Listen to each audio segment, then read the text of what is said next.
a piece of me? Do I feel lucky? Well, do you, punk? Good morning, Vietnam! I love the smell of napalm in the morning. You're gonna need a bigger boat. I feel the need for speed. I wish I knew how to quit you. Love means never having to say you're sorry. You do!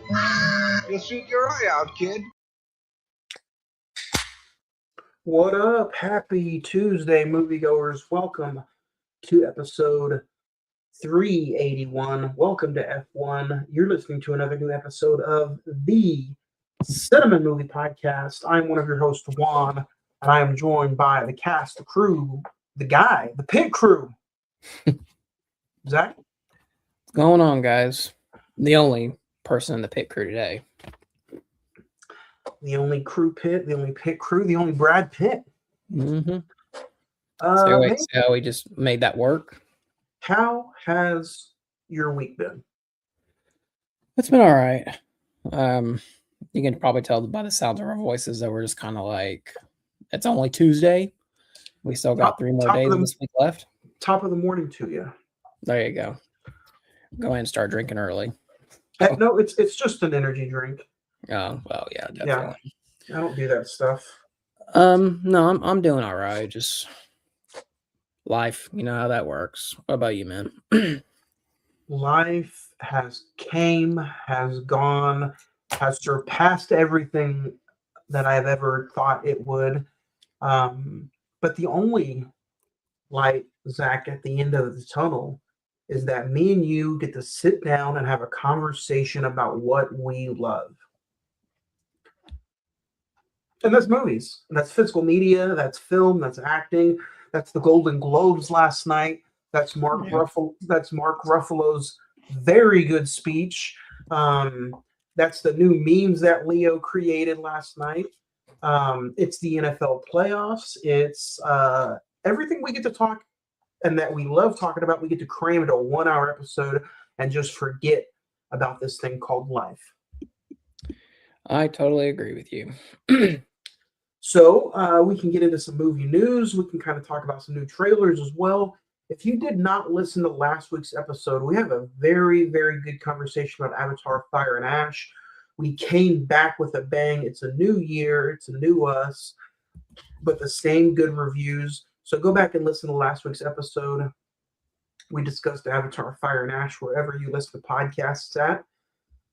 iHeartRadio, Pandora, Spotify, TuneIn, Stitcher, Amazon Music, Apple Podcast. You can also find us on www.prescribedfilms.com, hashtag the PFPN. You can watch us live on our Facebook channel, and you can watch us live here on Imisawa Productions YouTube channel. Peace, love, tacos.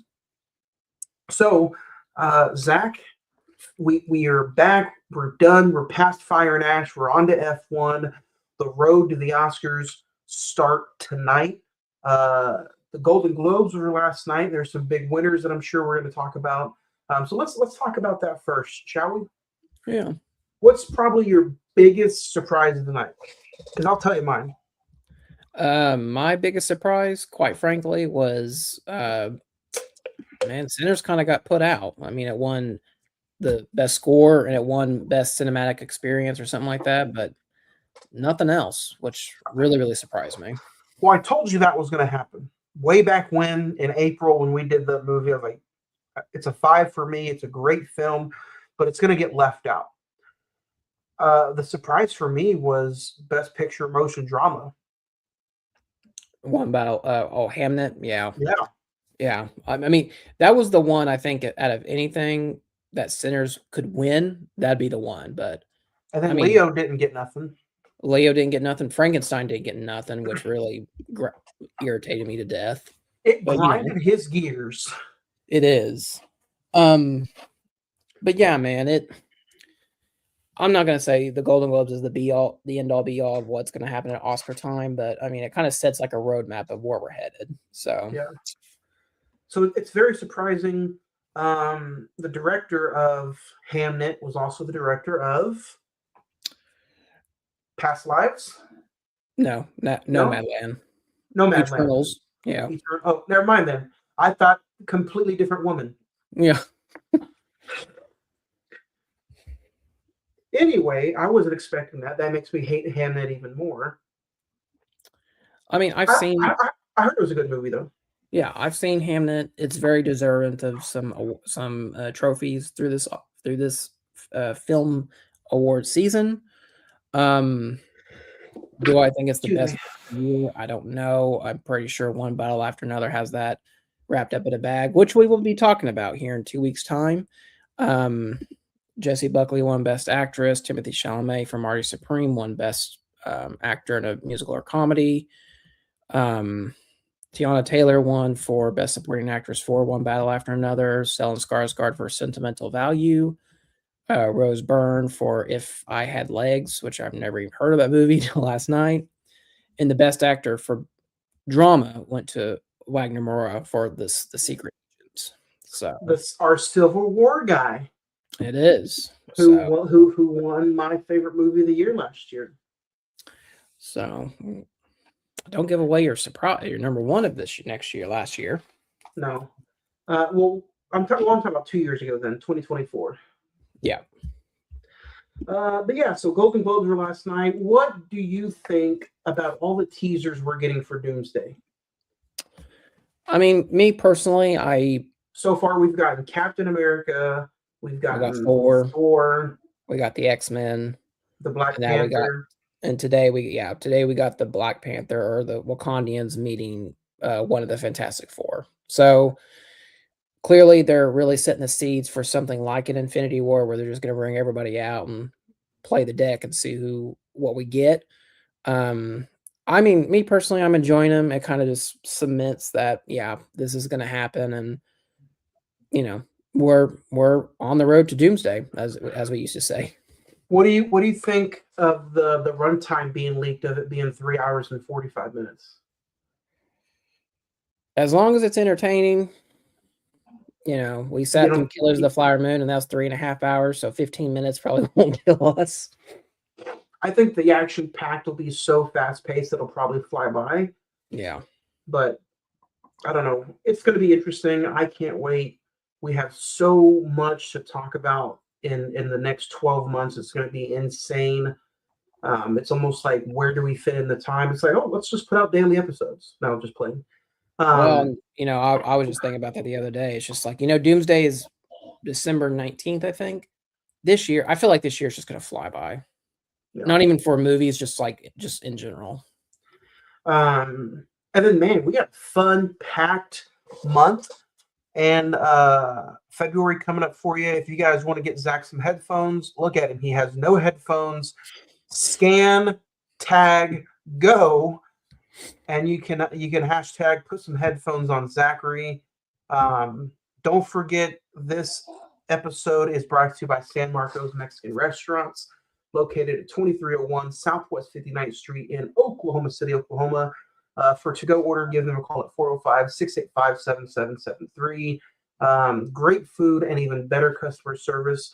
Mention our podcast and get 10% off your entire purchase. Zach, let's talk some recent watches. I'm going to go through mine real quick, and if you want to talk about anything, we can. This past week, I watched a lot of football. I rewatched some 2025 movies: Thunderbolts, Superman, Brave New World, Fantastic Four, Sinners, Warfare. I did a compare and contrast with my daughter. We watched A Bug's Life and Ants. I forgot how graphic and brutal Ants was. And then I rewatched F1 for today's episode, or watched F1, and then I watched Begonia, Zach. I was super interested in it. You told me it was insane. Emma Stone was getting a lot of nominations for this, and I was like, let's do it. Jesse Plemons, one of my favorite A24 actors. Mind blown. Mm-hmm. Mind blown. Yeah, that'll probably be a conversation in March or April, so be on the lookout for that. I was literally, I watched it before you, and I was texting you. I was like, dude, this movie is like unhinged on so many levels. Yeah. So, rewatching a bunch of 2025 stuff, getting ready for our big episode in March, and I just think it's been it's an insane year. So 2025 is a lot to catch up on. What about you, Zach? Anything you want to recommend? I do want to recommend Begonia. It's on Peacock. If you have not seen it, go check it out. Yep. So I did a rewatch of Weapons, which I'll be honest, actually does have a lot of rewatchability. Honestly, if you spread out your viewings of it, like it's fun to take the ride of how we get to the end of the movie. I'm gonna rewatch it this week. Rewatched. I went and saw Marty Supreme, which is Timothée Chalamet's like big, probably Oscar contender movie, and he is very good. I'll admit. Imagine. It's done by Josh Safdie. So imagine Uncut Gems with ping pong. That's essentially the movie you get. Just the unrelenting chaos of that. Is it like a based on a true story kind of thing? I don't think so. If it is, it's like very loosely based. I don't think it's like based off any like real person. I don't think. I went and saw the Anaconda reboot, remake, whatever you want to call it. Not great, man. Not great. It's fun. It knows exactly what the movie it is, and so if you judge it off that scale, then you probably will have a good time with it. How does the CGI snake look compared to the original? Because I know the one in the original was more like a horror suspense movie, and it was terrible CGI, but the horror suspense kind of kept you up with it. So is the CGI snake bad? It's CGI. I mean, it's to be honest with you, I probably prefer the practical effects snake from the original. At least it kind of looked like a real anaconda. Is This Thing On, which was Bradley Cooper's new movie with Will Arnett. It's about like a stand-up comedian who's going through a divorce. It was okay. I think I prefer his other directorial films of A Star Is Born and Maestro. And then rewatched Greenland with the Gerard Butler Meteor movie. Went and saw the new one. It's a lot of fun. But the movie I do want to recommend, which if you had asked me this about 6 months ago, I would have been like, no, looks terrible. There's no way that's good. Primate. About the chimpanzee dude. Mm-hmm. It is so much fun. It's getting really good reviews. I think the best thing about it is there's so much practical gore effects that it's so much fun. It's a B creature movie, and it goes for it, and it's so much fun. So if you need to have a date and want to go check out a horror movie, go check out Primate. It's insane. So really, the first two big 2026 movies is in the can for me. So which was Primate and Greenland 2? Yep.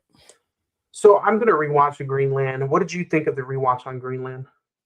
I liked it, man. I don't know if it's the best natural disaster movie ever, but that was a COVID movie, right?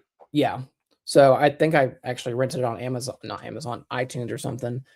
It really, I still have the same like dread and just the unrelenting just fear of if a meteor was to strike Earth. I think it does set that tone really good.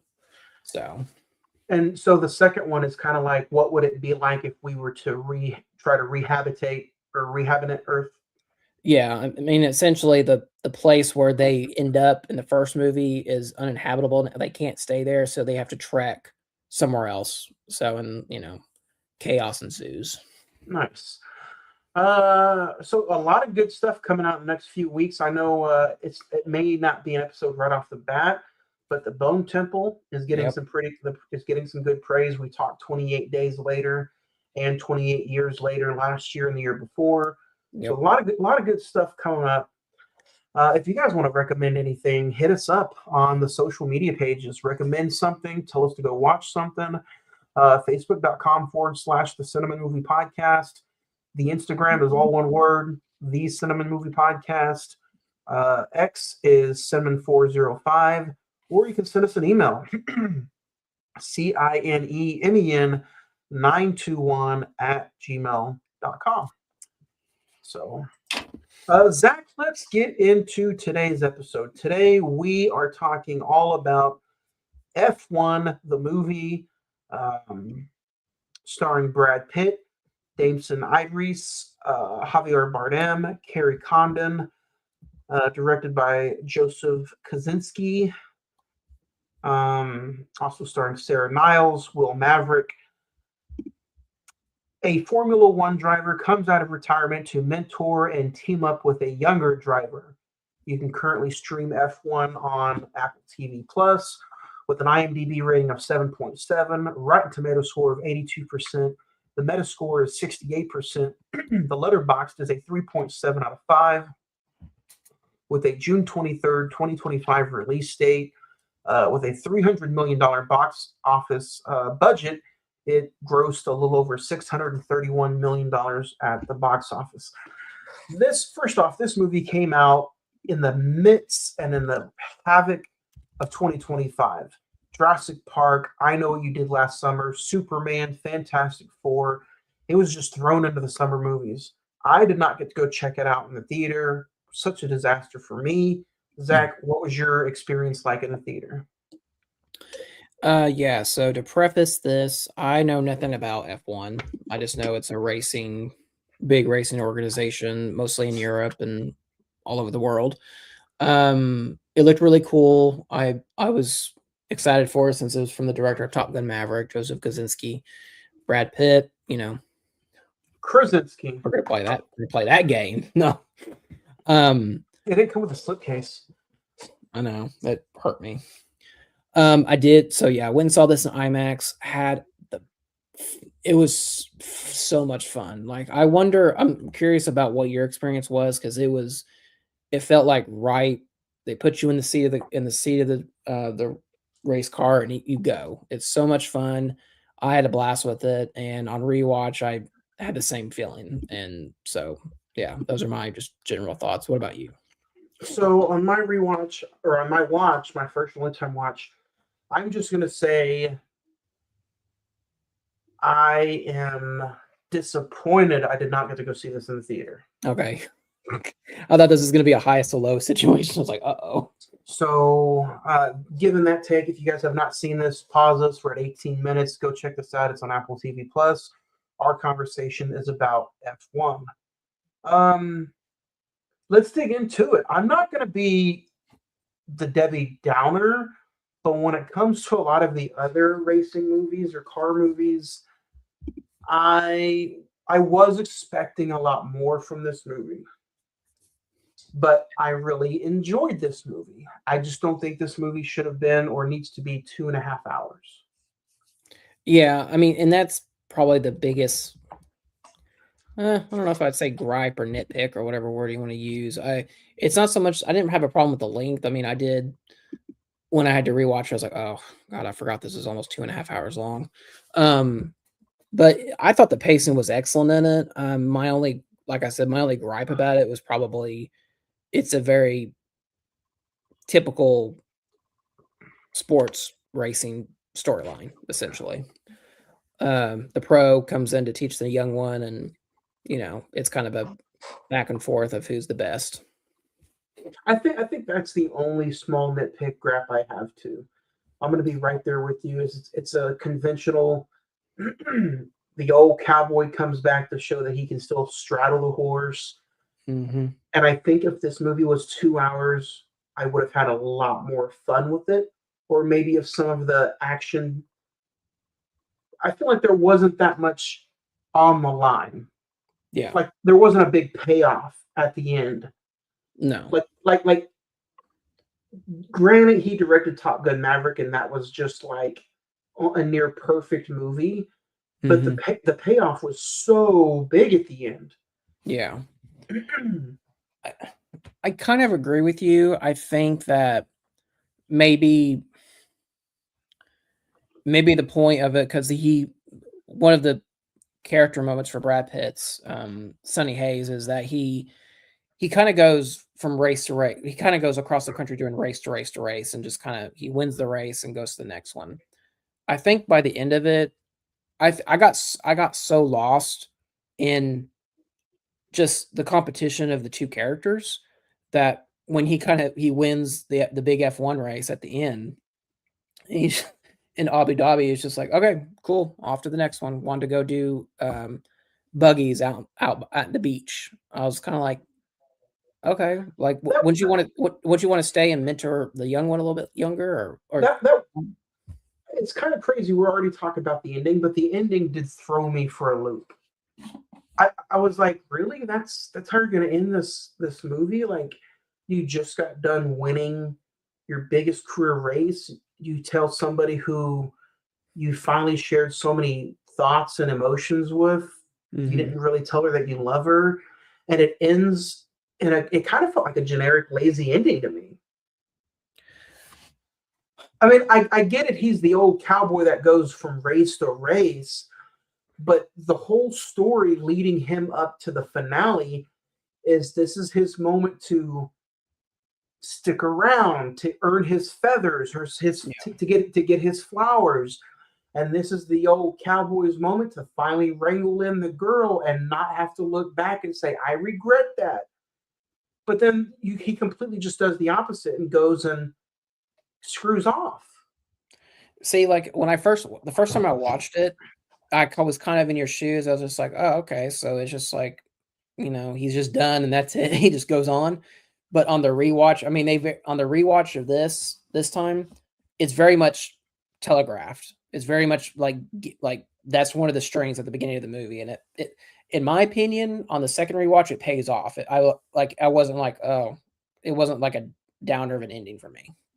Well, the ending wasn't downer. It was just like you wanted him to stay with the girl. The girl, yeah. And like I kind of thought maybe, which it does feel like a forced relationship. Like it was one of those you knew it was going to happen. Yeah, kind of like a force field. Of course he's gonna do something with the girl that's building his car. The only female on the team, of course, Brad Pitt is gonna do things with her. Well, she wasn't. Well, she was the main female. The other one, the Jody girl, who's like on the pit crew, like they've had kind of conversations back and forth. Where she was the one that dropped the thing and he ran it over. And she was like, and he kind of came to her defense. It's like, hey, don't do that. I'm trying to earn my spot on the team, which I thought that was kind of a cool scene. I like that scene. Yeah, very cool stuff. I didn't think I was gonna like the character because in the trailers I'm like, he's a little too, not only too cocky, but he seems like he's not believable. But Damson Idris, who plays Joshua Pierce, I probably butchered his name, but I think he was a really, really good young part in this film. I agree. I think I kind of agree with you. Like he's the cocky, like you said, the cocky know-it-all, like young driver who, one of the best scenes in my opinion. Jesus, why am I having a stroke today? It's in the trailer where he's like posing for the paparazzi, and Brad Pitt comes up to him and is like, did you win something? Because there's like 20 other drivers out there. Like, what'd you win today? I think that really cemented like a wake-up call for that character. What's the other racing movie that came out last year? Gran Turismo? Well, I don't think it was last year. I think it was the year before, but yeah, that was like one of the more recent ones. That's the same thing, right? F1s, right? Yeah, I think so, yeah. 2023, yeah. I remember Gran Turismo. I like that one. Yeah. But I gotta say, the guy who was just above all be all in this movie, Javier Bardem. Is he just not the perfect actor in everything he does? Man, whether it's owner of a sports car or he's brutally murdering someone in No Country for Old Men, that guy, he has range. Sometimes he doesn't pick the best projects, but he's a very quality actor. He was the person that every time he was in a scene in this movie, I loved it. I enjoyed every single dialogue he had. I was just above the moon for him in this character, and I think he played Ruben to the T. Yeah, I could see him and Brad Pitt going back and forth like that in this movie. I could watch that all day. Yeah, and to me, I thought that I think the director set out what he wanted to do to achieve this movie, he achieved with it being on an epic scale, just loading these race cars up with cameras and just letting them go, and just the adrenaline rush. Like when you're in the race sequences, you're in them. And it's just like when they're turning and they're about to crash on the wall, it's just like you feel. I wish I could have seen this in the 4DX theater. That would have been a blast. I wish I could have just seen this in the theater at all. Period. Yeah. Yeah. And this is probably my biggest regret of 2025. And I really do wonder if like if you had seen this in the theater, if you would have been like kind of on the same level as me, or like maybe on the rewatch, you're like, I probably, it doesn't hold that same, like Gravity, the George Clooney, Sandra Bullock movie. I've never seen that outside the theater because I don't think it's going to translate over. Well, see, I had the same concept. I'm like, man, I bet if I saw this in the theater, I would have probably loved it like I did Top Gun Maverick. Mm-hmm. And then I could not have waited to watch it at home to catch all the small stuff I might have missed. Yeah. So I'll probably like it a little bit more on the next watch. I'm not going to lie, it did take me 3 tries to finish this one movie. And that's fair. I mean, I had the kids. It was busy, chaos, a lot of stuff going on. But, I mean, next week not the next week, but the new week after, we're talking one battle after another. It's damn near almost 3 hours. I'm just like, ugh. That's probably going to be one that I have to break up into parts. Another 2025 movie I wanted to kind of talk about and just bring to your attention. Have you seen the George Clooney, Adam Sandler movie yet? Yeah, Jay Kelly. That was one of my watches the first last week. Have you got to see it yet? Not yet. Sandler was at the Golden Globes. I'm like, wait a minute, did he get nominated for something I missed? Yeah, got nominated. Him and George got nominated for their roles. I'm curious for you to watch it because I felt like it was very autobiographical about Clooney. And when you watch it, you'll be like, oh, I kind of see what he's talking about. But it's based off of a fake actor, but / AKA George Clooney. Yeah.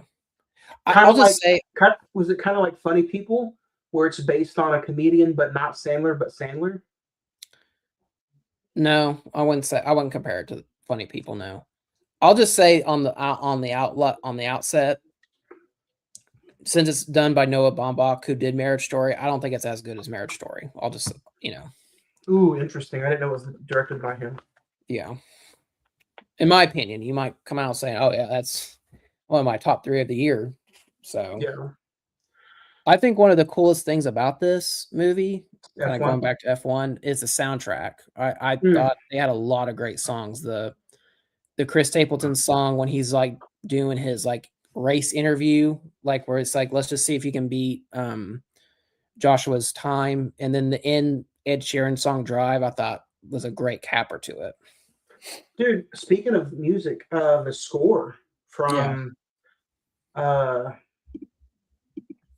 what's his name? Hans Zimmer. Hans Zimmer did, yeah. I'm sitting here like when I was watching, I'm like, dude, I feel like Batman is gonna jump out any time. And I'm like, oh, that's Hans Zimmer. It sounded like I was watching The Dark Knight. Hans Zimmer, man, it was a great score. How much time does that guy have in a day? I mean, honestly. The cinematography I thought was really good. Like you said, some of the shots of them, the scene where Brad Pitt is getting in the car for the first time in front of the owner and Javier Bardem's character, I'm like, such a loud. This is just watching it at home. I could just imagine a theater, but him just getting the feel for the car was amazing.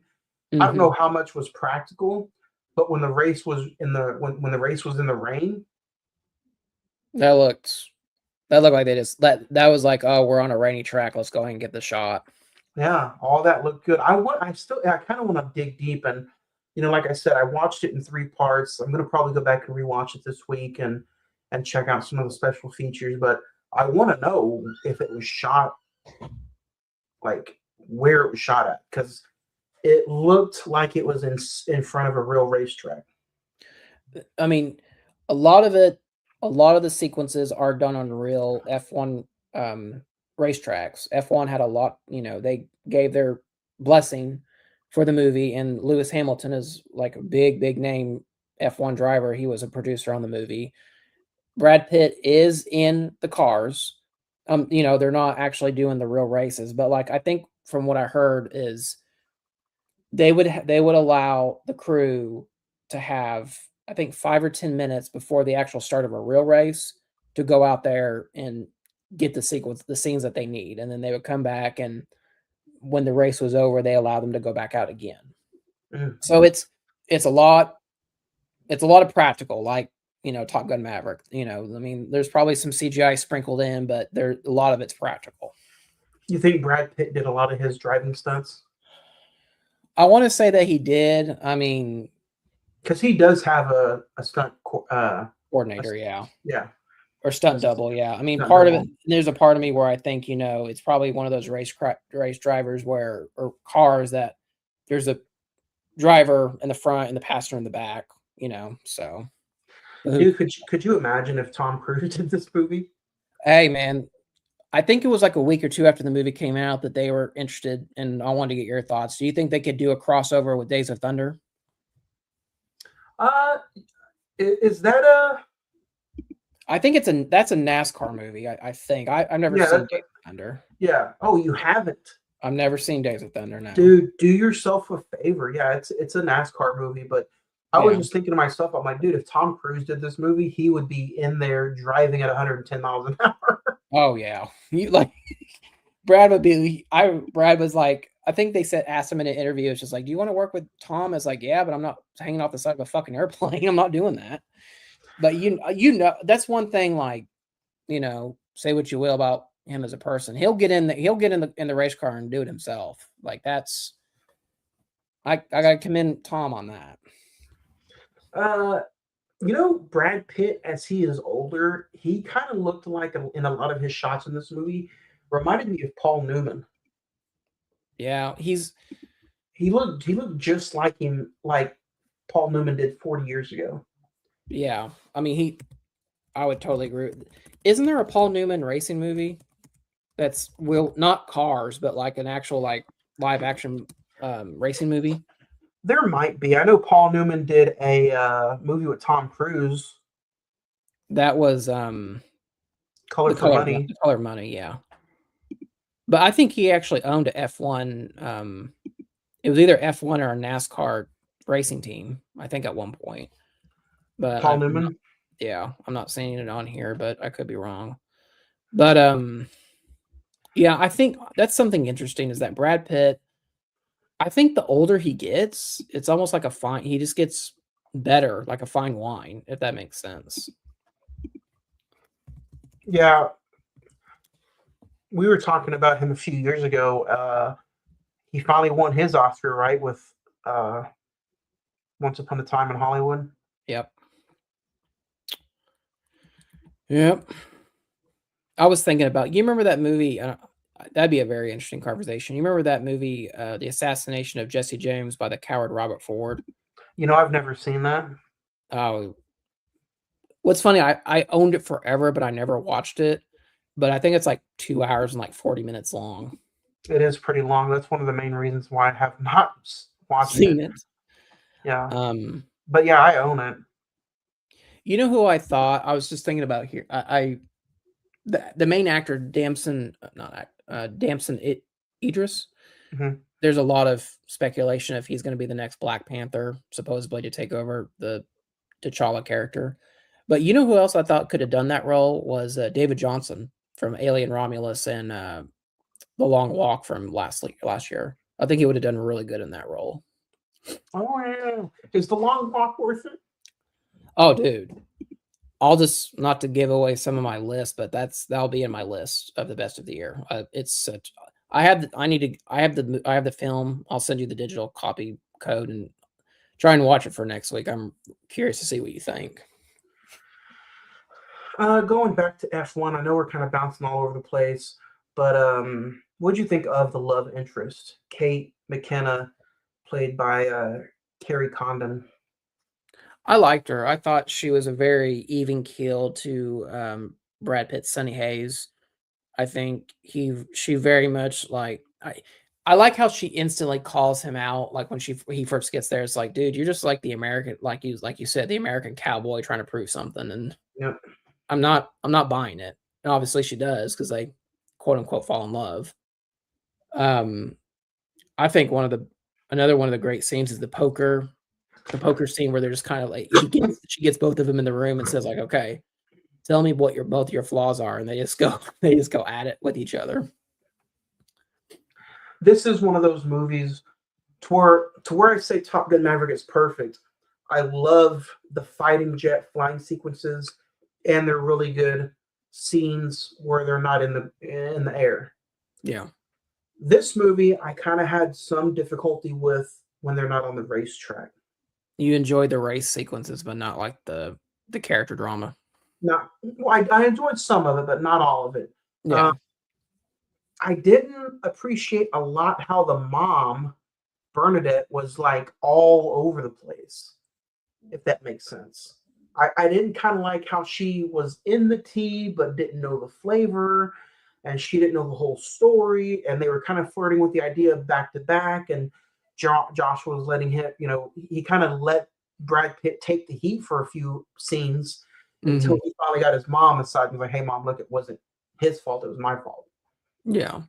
So some of that I'm like, maybe that's why the movie's 2.5 hours. Yeah, I do think that this movie could be cut down to a 2 hour, like a tight 2 hours, maybe 10 minutes, 2:05. Yeah, I would agree with that. But I think you do lose some of the character drama, especially after they play the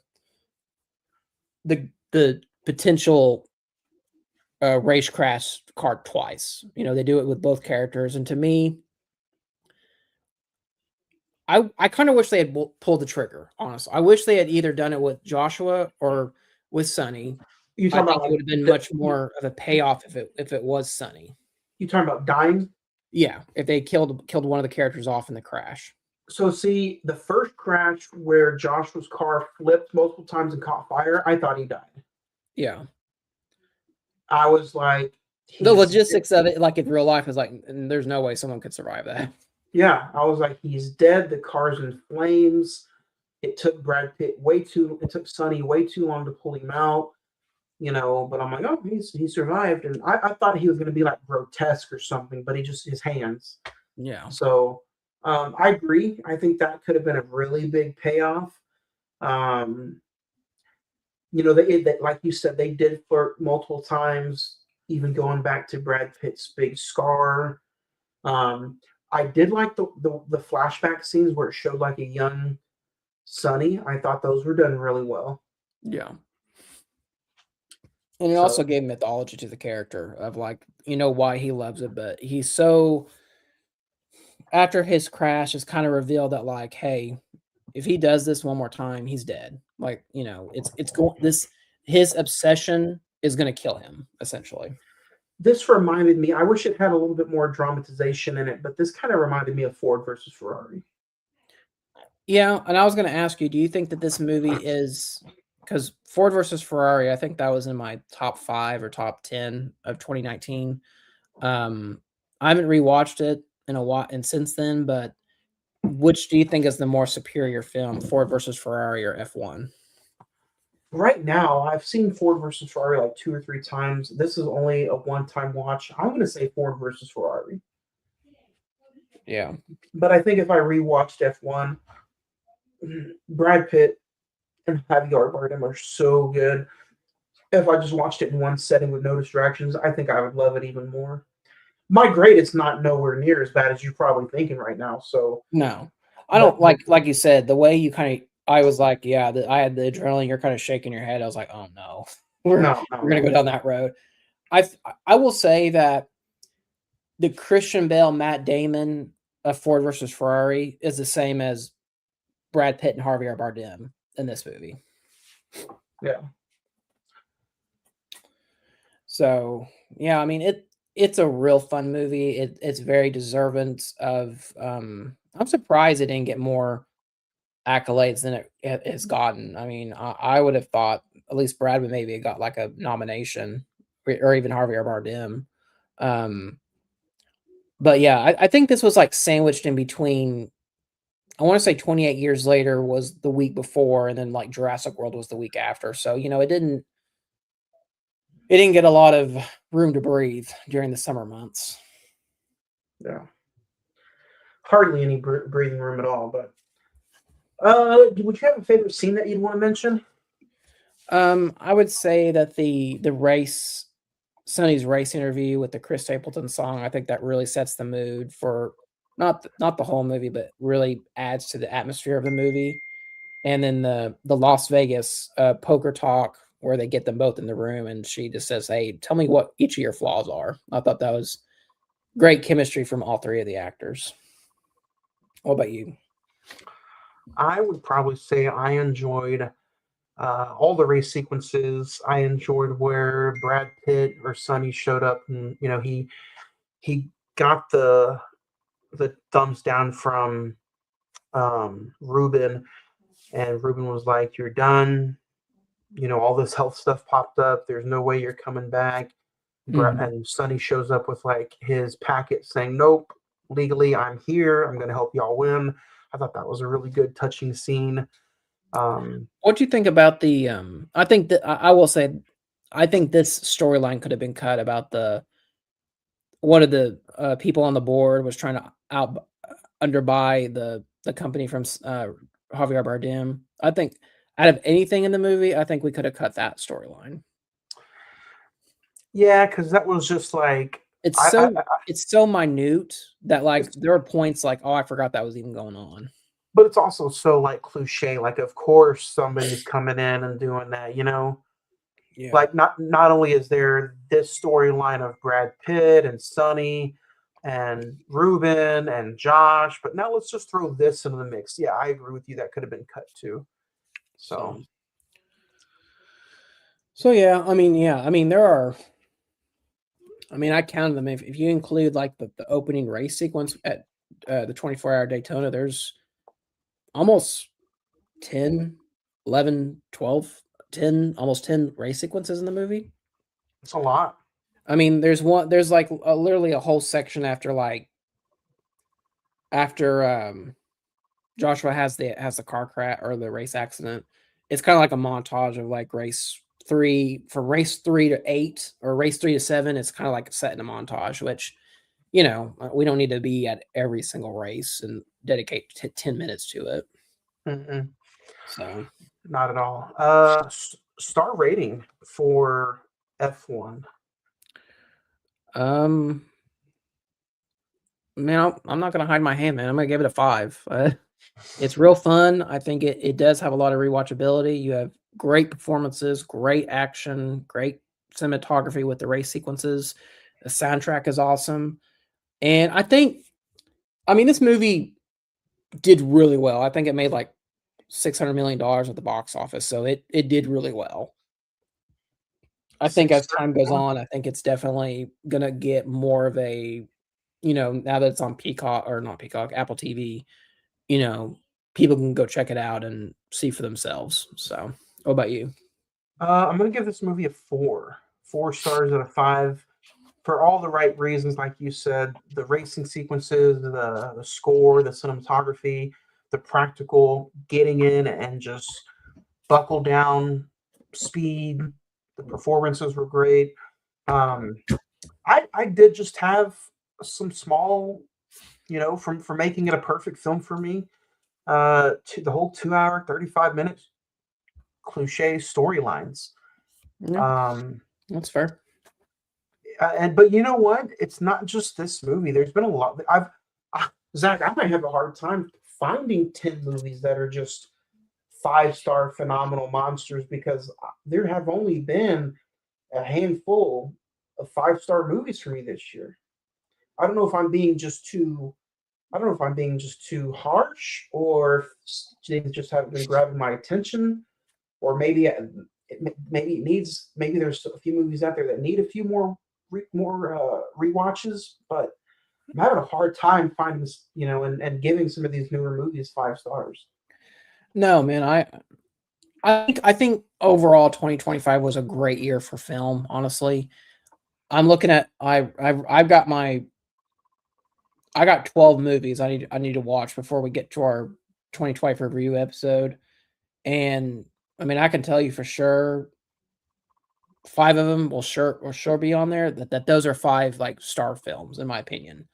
It'll be interesting to see what each of us have on the list, because there was a great variety of films last year.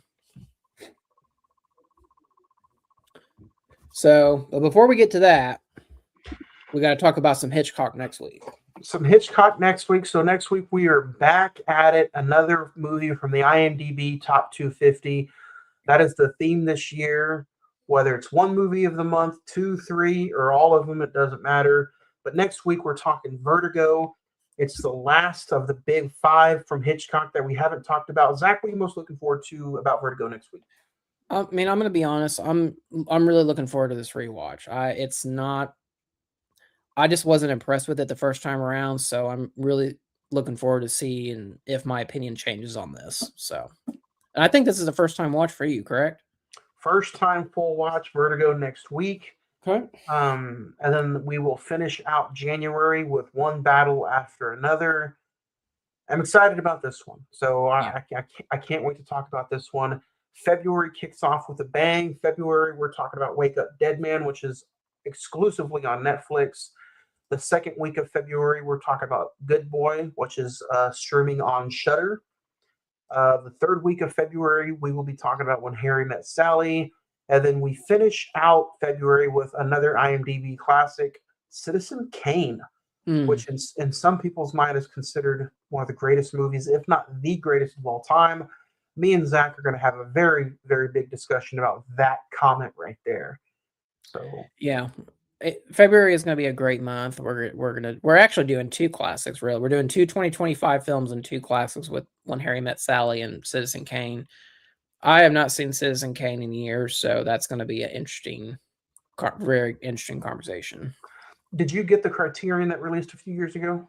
I did. It's in the closet behind me, so I got it all ready to go when we get to it. Nice. I think that'll be a fun conversation. But I'm looking forward to next week. We're dusting off the IMDb classics, and we are getting into that discussion. We're going to talk about its ranking. Does it deserve to be higher, lower, and some other stuff. We're also going to have a top 5, Zach, next week. Oh. We are going to talk about our top 5 favorite episodes from the from 2025. So, other than last. Don't sound too excited. Other than that, Zach, do you have anything else you want to talk about before we put the nail in the coffin with F1? No, man. Go stream it on the Apple TV Plus. There's plenty of stuff. There's actually a lot of great content on there. F1 being one of them. Killers of the Flower Moon, which we discussed a couple years back. So yeah, go check it out. You excited for some Hitchcock next week? I am excited, man. I think it's gonna be a fun top 5. I can't wait to talk more movies with you next week. And we'll talk Vertigo on another new episode of the Cine-Men Movie Podcast. Bye.